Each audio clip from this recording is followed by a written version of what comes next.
Hello. Today's audiobook, The Little Match Girl, my big book of fairy tales, by Wikis.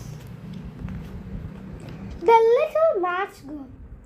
Once upon a time there lived a poor little girl who used to sell matchboxes in the marketplace of a big city. She had no one to care for or look after her. She had no house and would sleep on footpaths or verandas. Her clothes were torn and tattered, and during winters she did not even have any woolen clothes to protect her from cold. She also walked barefoot on the snow-covered streets. It was New Year's Eve, and heavy snowfall had covered all the streets and buildings. People had decorated their shops and houses with different items. They were very busy with the New Year celebrations. On the streets, few people were seen. It was very cold outside, and most of the people were sitting at home. The poor girl, who was known as the Little Match Girl, had earned nothing the whole day. She was very upset. She lived hand to mouth. The day she could not sell anything would mean a day without me.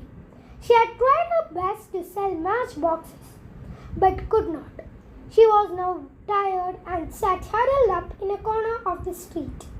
The houses in the street were illuminated and people were enjoying good food and drinks. The little match girl was hungry, but she could only smell the rich food. Sitting on the chair, the little match girl rubbed a matchstick so that its flame could give her some warmth from the cold.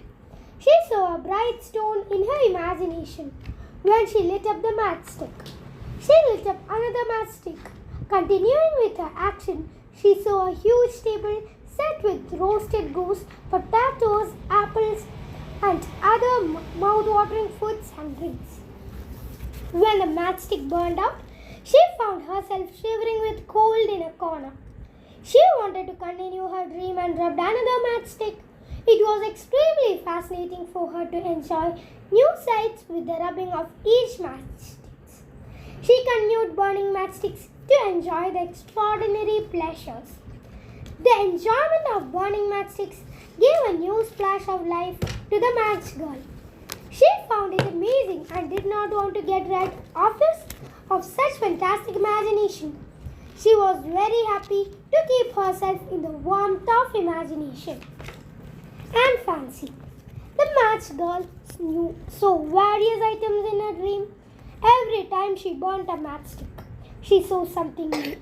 She saw a huge Christmas tree decorated with a number of gifts packed, and balloons, candles, and glossy ribbons. All these things were visible to her as long as the matchstick burned. As the flames of the matchstick went out, she was again back to herself. It seemed like a show of fun, and the little girl experienced it wholeheartedly. In the land of dreams, she became the happiest person then. This time, as she struck a matchstick, her grandmother appeared before her. She felt so happy to look at her kind face. The grandmother of the match girl had expired many years ago when she was a kid, but she could only remember her love and adoration for her. This time, the little match girl was scared of burning out of the matchstick, as she did not want to lose the sight and presence of her loving granny. When the flame of the matchstick was about to go off, she lit another at once. On the bright flame of the matchstick, she could see her grandmother clearly. The little match girl did not want to come out of the world of imagination. She found it exciting to experience the unknown. The little match girl kept on burning matchsticks one after another to keep the presence of her granny, finding her granddaughter in a very poor and wretched state. The granny felt pity for her. She stretched out her arms. The little match girl wept and pleaded with her grandmother. "Don't go away, Grandma, like other things, which vanish with the going of the flame. I am very alone here. Take me with you." The grandmother was moved greatly after hearing the request of her granddaughter. The match kept on lighting with matchsticks one after the another. so that the grandmother could remain before her eyes. The match girl made a heap of matchsticks and burned them all. It appeared as if a bonfire was lit, and both the match girl and her grandmother stood before it. The match girl had lighted all of the matchsticks at one time, and there was no matchstick left over. She could understand that her grandmother will now leave her alone. As the bonfire went off, after a few minutes, the match girl found herself in the arms of her grandmother. She held her tightly and felt as if her sufferings were over now. She was confident that she was not alone now and that her grandmother was by her side. The matchstick girl found herself and her grandmother moving towards the sky beyond this world to the high heavens. The company of her grandmother gave solace to the mind of the little girl, and soon she fell asleep in her granny's lap. It was the new year on the next day. The people were busy wishing each other on the streets and marketplaces.